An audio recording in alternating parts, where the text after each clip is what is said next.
In this video, we're going to look at the comment bank feature in Google Classroom to give student feedback that is efficient and effective.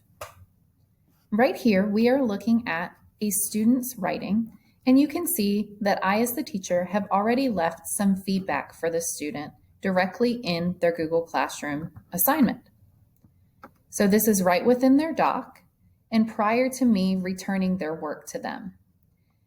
I pulled all of these comments from a comment bank that I created. So if I'm sifting through and grading 20 assignments at once, I can reuse these comments on multiple assignments and all different student work. I'm going to show you how to set up your comment bank. If you click the little Show Side Panel button in the bottom right, we can then see this is where I would normally grade my student work and send them private comments. I'm going to click on the button below that that's Comment Bank. These are comments that I've already created in here. I'm going to show you how to add one to your bank and then apply it to your student's work. You're going to click Add to Bank. And there are also some other features that we like to add to help our comments stand out a little bit more. These might include an emoji, and to do that, I just use an emoji keyboard extension that I have installed already, and I can click one. We'll take your feedback survey later, and then it adds it to my comment. And you can also add links to other resources to be able to help your students. This might be in the form of a Loom video that I already have created and saved, or it could be a link to a website with more information. So I just Control V, pasted that link in here, and then I'm going to click Add. Now I can see my little light bulb with my comment and the Loom video are at the top of my comment bank list. To add these to my student work, I'm going to hide this panel.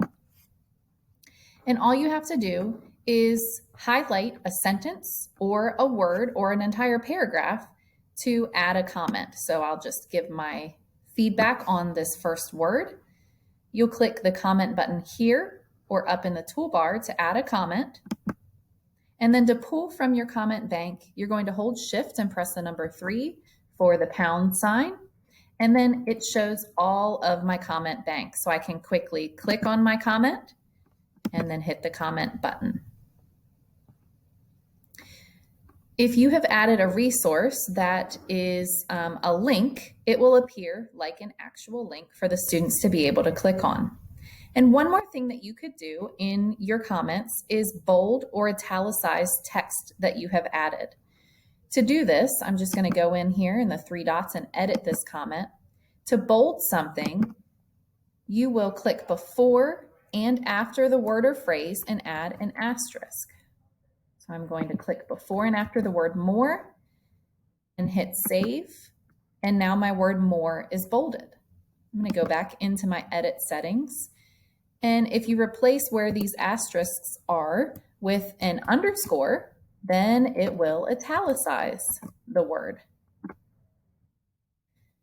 So that is another way that you can just help your words stand out a little bit more for your students. One last thing that you could do, if you are not adding comments within the text and adding it as, this comment button that you've clicked, you can also send these comments as a private message. So we saw in my grading tools, let me expand this panel, that I've already sent a few comments to this student. You can pull these private comments from that comment bank as well. And all you'll do to pull one from your comment bank is click on Comment Bank, click on the 3 dots, copy it to my clipboard, go into Private Comments, and Control V, paste it in, and then click Post. So you could have some reminders that you want to send to all of your students, or you could have a few different formats that are already ready to go that then you can send to the student depending on how they wrote their Google Doc. Hope this helps and gives you some ideas on giving better feedback to your students.